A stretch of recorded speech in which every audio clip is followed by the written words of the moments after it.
A gente fala agora de Libertadores. Está aqui o jornal Los Andes de Mendoza, que é a cidade do Godoy Cruz.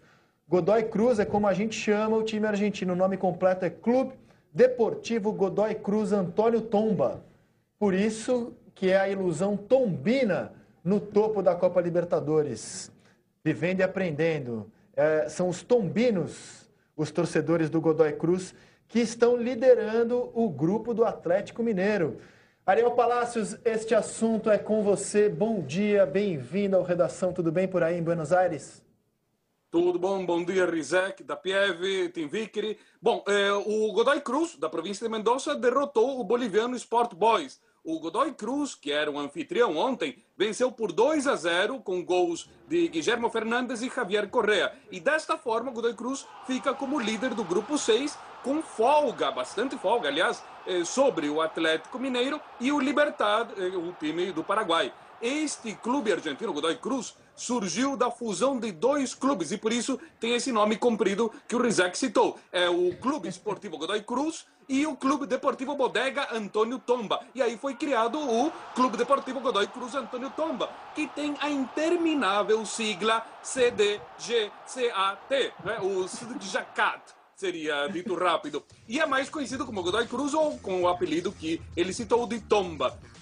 Ou seja, ontem foi uma vitória tombina, né, de acordo com o jargão dos torcedores mendocinos desse time. E o outro time era o Sport Boy Warnes, esse é o nome completo, o time boliviano, que passou para a primeira divisão há poucos anos, em 2012. Em 2014, esse time, o Sport Boys, foi notícia mundial porque ofereceu um posto no time ao presidente Evo Morales para ele jogar uns 4 jogos por apenas meia hora em cada jogo, ou seja, meia hora apenas em cada jogo para não atrapalhar a administração de seu governo. O presidente Morales achou a ideia muito interessante, mas ele mudou de ideia depois quando treinou bastante, mas aí percebeu, ele admitiu que não ia conseguir estar à altura dos atletas profissionais. E ontem o Sport Boys também foi notícia na Argentina, porque apareceu no campo com um uniforme fosforescente, que era o uniforme do treinamento. O motivo? As camisetas oficiais foram enviadas no avião errado e foram parar na província vizinha de San Juan. E o time argentino se confrontará com o time boliviano de novo na quinta-feira, mas desta vez na Bolívia. E um dia antes desse jogo, na quarta-feira à noite, será a vez do Atlético Mineiro e do Libertad em Belo Horizonte. E o Rizek pronunciou de forma corretíssima o nome da província, que é Mendoza, e não Mendonça, como muitos turistas que aparecem por aqui dizem. Mas também Travou ali, infelizmente, a gente já retoma o contato com o Ariel. Congelou com irritação a mal pronúncia. A mal pronúncia. O Ariel, inclusive, ele é autor desse livro aqui que eu vou mostrar para vocês, junto com outro grande jornalista, que é o Guga Chakra, correspondente da Globo News em Nova York, Os Hermanos e Nós, que é justamente sobre o futebol brasileiro e o futebol argentino. Então, já a gente coloca o Ariel na roda sobre aquela conversa de por que os argentinos são mais apaixonados, mais fiéis aos clubes pequenos do que a gente aqui no Brasil. Ariel já está conosco novamente. Ariel, bem-vindo de novo. Obrigado. Só para complementar, os argentinos, enquanto que os brasileiros erram falando Mendonça e falam Ushuaia, que na realidade é Ushuaia, o SH em espanhol não é que nem o SH em inglês, não é que nem Sheffield, ali da terra perto do Tim Vickery. Os argentinos insistem em falar Florianápolis, em vez de Florianópolis. E o pior de tudo, quando você é o cara com a camiseta estive em Florianópolis, com O, e os caras insistem em dizer com A. Mas enfim, só para dizer que o Rizek pronunciou corretamente Mendoza. E, Ariel, a gente estava aqui divagando sobre esse fato que é inquestionável, dos argentinos serem mais fiéis, torcedores de times pequenos.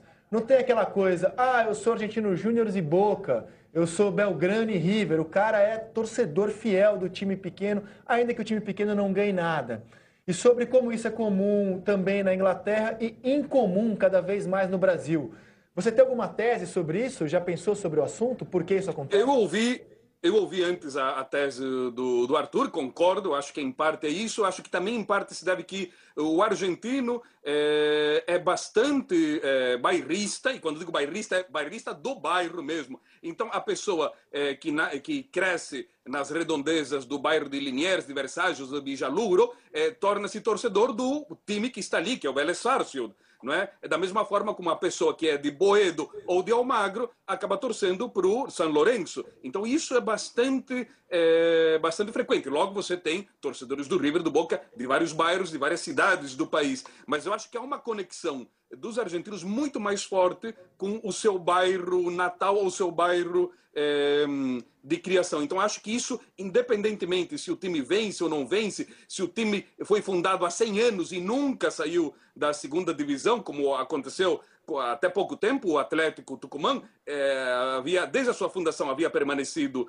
na segunda divisão, agora, né, que havia passado depois para a primeira há poucos anos e esteve na Libertadores. Eu acho que há uma conexão muito mais forte com essas, entre aspas, raízes que faz que o argentino tenha essa torcida frenética por um time que às vezes não vence. Bom, a própria seleção argentina, desde 86, não vence e mesmo assim os argentinos continuam torcendo para a sua seleção. Eu acho que se deve em parte a isso, aquela coisa de torcer mesmo que o time não ganhe. Por isso existe uma expressão argentina muito interessante que é hacer el aguante. Não tem uma tradução exata no Brasil, mas seria algo equivalente como estar ali junto, respaldando, aconteça o que acontecer, mesmo que perca. Hacer el aguante é suportar, apoiar em qualquer circunstância.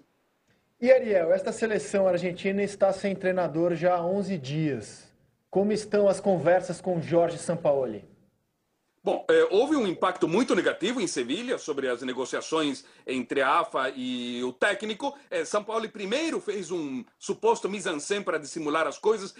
Ao longo da última semana ele mudou muito. Ele primeiro dizia-se indignado com o uso de seu nome como virtual novo técnico da seleção argentina, e depois ele passou para outra fase, que era de negar que tivesse se reunido com integrantes da nova diretoria da AFA no fim de semana passado em Valência, onde seu time estava jogando, o Sevilha. Essa declaração, no entanto, tentava esconder que havia ocorrido um encontro indireto, isto é, entre seu representante, Fernando Paredes, e Cláudio El Chiqui Tapia, que é o presidente da AFA, uma reunião em Barcelona. As câmeras filmaram Paredes entrando no hotel onde estava Tapias, e São Paulo dizia que não havia negociação alguma. E ontem São Paulo afirmou que sabe que dizem que é a pessoa escolhida para ser o técnico, mas que os argentinos terão que esperar. Segundo o São Paulo, fazer algo agora implicaria em prejudicar o Sevilha. E ele sustentou que não quer prejudicar esse clube andaluz. E depois, hermético, citou um verso de um rock argentino que diz: a verdade está nas ruas.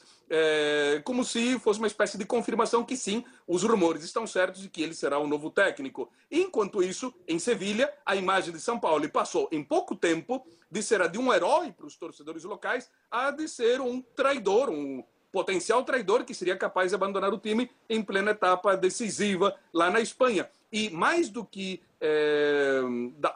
digamos, mais do que o assunto em si, ou seja, que o São Paulo poderia ser o novo técnico da seleção argentina, os sevilhanos não estão gostando da forma como o São Paulo está levando a coisa. Eles estão mosqueados, Rizek, que é uma expressão usada na Espanha para expressar irritação ou incômodo. Mas do estado de mosqueados, a cada dia que passa, eles estão mais ficando próximos do estado de cabreados, que em espanhol da Espanha é muito zangados. E dentro da nossa sessão de glossário futebolístico, glossário a usar nos estados ou mesmo na vida cotidiana, podemos explicar que essa expressão que os sevilhanos estão usando de forma mais ampla seria, digamos, pode estar dentro de uma frase como joder, la leche, tengo un cabreo de la hostia, né? Que seria, usando o verbo cabrear, ou a palavra cabrear, para indicar que existe muita zanga.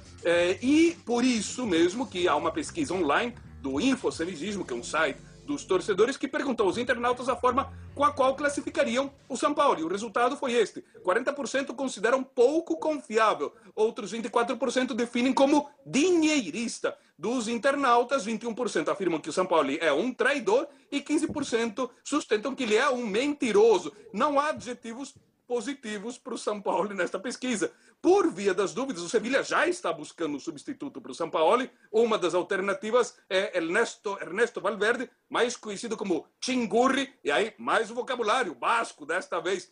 Chingurri é formiga em basco, um apelido que ele tem desde a juventude, quando era magrinho e pequeno como uma formiga. Mas ele não é basco. O técnico, que agora não lembro o nome, que botou esse apelido nele, sim, era basco. Bom, o Barcelona também está de olho nele, em Ernesto Valverde, porque Luis Enrique confirmou recentemente que vai partir do Barça em meados deste ano.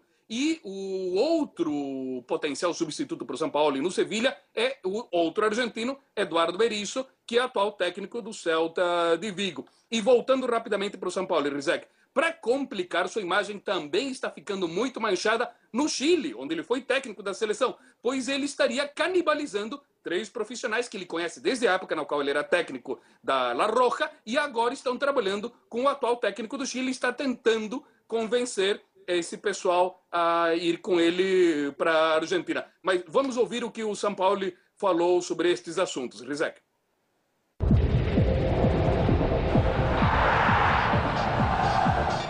Tengo un contrato por 2 años acá, yo, en el Sevilla, y tengo modificaciones de cláusulas que se pueden generar.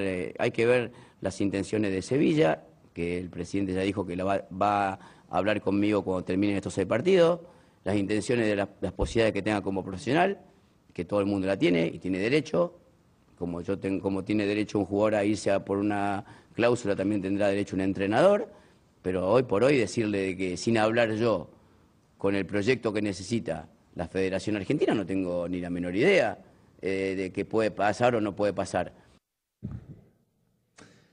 Perfeito. Ô, Ariel, me despeço de você aqui. Um grande abraço e até a próxima no Redação. Obrigado, Rizek. Só um detalhe que estavam falando antes do São Januário.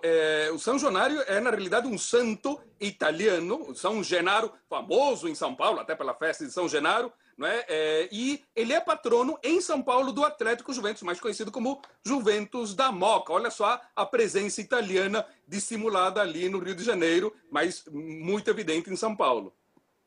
Verdade. Grande Ariel, um abraço para você, meu amigo. Até a próxima aqui no Redação, que faz mais uma parada e já já estamos de volta.